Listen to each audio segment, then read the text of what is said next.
County officials present plans to clean up contaminated soil surrounding the fire and rescue training facility. Town recreation staff find a missing beach wheelchair, and we find out about an upcoming road project on this episode of Barnstable Today. It's Wednesday, September 7th, 2016. I'm Sarah Mannel.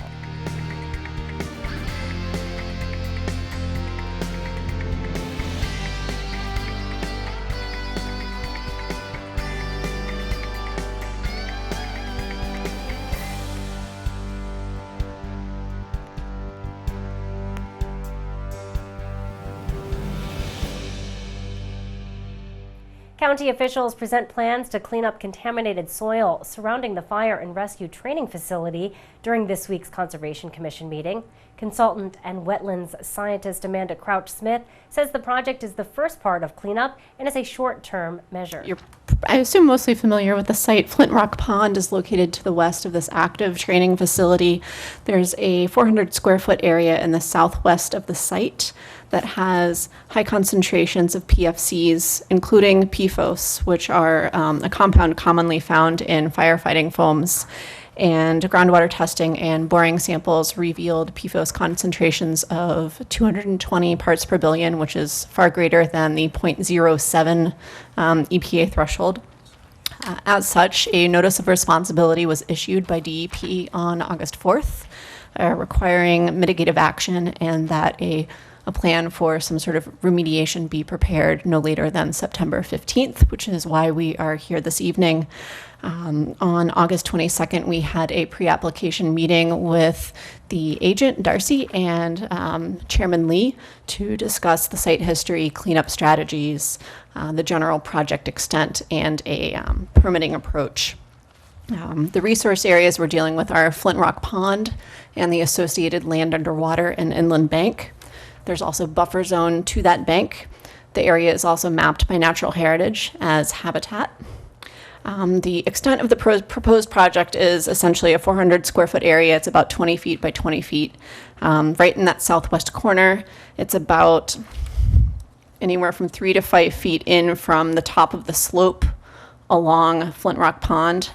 But as bank is regulated along the pond, the top of bank is going to be the ordinary or the mean flood level, so that's far lower than the actual structural top of bank. So the top of bank bound, we won't be working in the actual inland bank. And so what we've done, this area, we're calling it the hotspot. It has the largest concentration of PFOS, and they're being mobilized by the groundwater and essentially creating a groundwater plume, which are being detected in offsite down gradient monitoring wells. And we've planned to excavate approximately 200 cubic yards in this 400 square foot area. For the purposes of this proposal, we've divided this hotspot into excavation area A and excavation area B. Excavation area A is about a 20 by 10 foot area. This area has PFOS concentrations at higher concentrations to a greater depth. Therefore, we're going to excavate in this location anywhere between 10 and 12 feet. Excavation area B is surrounding, so excavation area A is closest to the pond, and excavation area B is sort of surrounding that. That doesn't have as high of PFOS concentrations at such depths. Therefore, that area will only be excavated between 2.5 to 5 feet, just depending on the in situ samples that are collected during the excavation. And we will be stockpiling immediately northeast of the hotspot. We recognize this is in the buffer zone. We explored being able to stockpile outside of the buffer, but that would require taking material from the excavator into a truck to move it approximately 150 feet. So it's just not quite as practical, and it introduces more room for error, and the duration of work, which is, it's going to be fairly short, so it doesn't seem like it would necessarily necessitate distancing it just that much farther, because that would prolong the activities. The stockpile will be placed on impermeable plastic surrounded by hay bales, similar to a dewatering basin. And it will be covered with polyethylene sheeting to prevent any rain, if it rains, to infiltrate and potentially move the sediment. The soil will be disposed at a lined landfill within a week of the excavation, just depending on the schedule. Following the excavation, we'll be conducting in situ sampling at the base of the pit, and that will just let us know how successful we were at the remediation and will help inform future planning decisions for, potential long-term remediation for the site at large. Conservation Commission member Scott Blazes asked about the possibility of a longer-term solution. Tom Cambreri with the Cape Cod Commission explained that cleanup efforts will need to be a multi-phased plan. The plan is pretty much as I stated, is that we're at the tip of the iceberg. We're evaluating these products that potentially could be used. Even carbon, Scott, is potentially a temporary stopgap measure. So what we're dealing with is trying to get the most contaminated soil out. We don't want to get right down into the water table, but so that's where we're looking at putting this material in to absorb what might be, because we know what might be left from the bottom of the hole, the excavation, and so we have monitoring wells, down gradient. The hottest, most contaminated monitoring well is about 10 feet from this hole, down gradient, and so we will know, in a matter of probably a month or so of how successful this immediate response action is, and then it's an immediate response action on a site. It's dealing with the hot spot, but Scott, there is more widespread contamination on this site that needs to be dealt with. So we're doing what we know how to do, an excavation.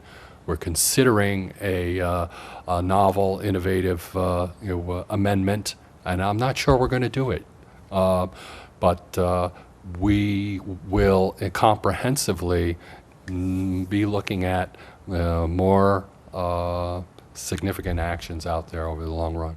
The Conservation Commission unanimously voted to approve Phase 1 of cleanup. The Barnstable Senior Center is celebrating National Senior Center Month in style.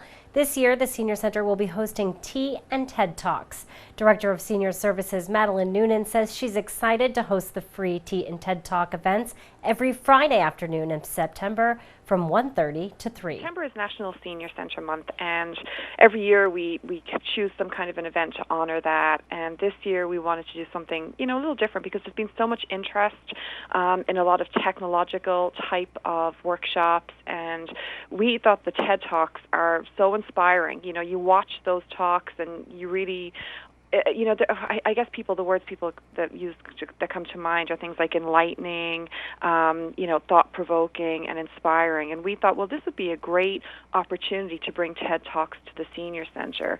And because it's National Senior Center Month, our focus is going to be on talks that are about living a positive and purposeful life as we age. And when we looked online on the TED website, there were a lot of talks about healthy aging and living your life well. And so what we did was we set up every Friday afternoon, and to make it a little fun, rather than just having people come in and watch a TED Talk, we said, why don't we call it Tea and TED? Come in and enjoy a nice, relaxing, refreshing cup of tea, watch some of these TED Talks. And the great thing about TED Talks are they're actually quite short. So typically they run from maybe, some of them are as short as 10 minutes, some of them can be 20 minutes. So we can fit a couple of talks in each week. And the important part is to follow up after everybody watches the talk with a discussion about what people felt. A Barnstable resident found and returned the beach wheelchair that went missing from C Street Beach. The wheelchair went missing Sunday, September 4th. Funded by Smile Mass, the beach wheelchairs were placed at beaches across Cape Cod to allow everyone access to the beach and the water. A project to improve the intersection of Route 28 and Strawberry Hill Road in Centerville is in the works. A public informational meeting will be held tomorrow night at 6:30 in the Town Hall hearing room. A secure right-of-way is necessary for that project. The state's policy concerning land and acquisitions will be outlined during the meeting. We'll be sure to tune in to our hour-long news program, Barnstable This Morning, weekdays at 8 a.m. On tomorrow's show, we will learn about a new program to help autistic individuals overcome stress and anxiety when flying. We'll also find out what we need in a hurricane preparedness kit. Plus, we'll have all the news and information you need. For Barnstable Today, I'm Sarah Mannell.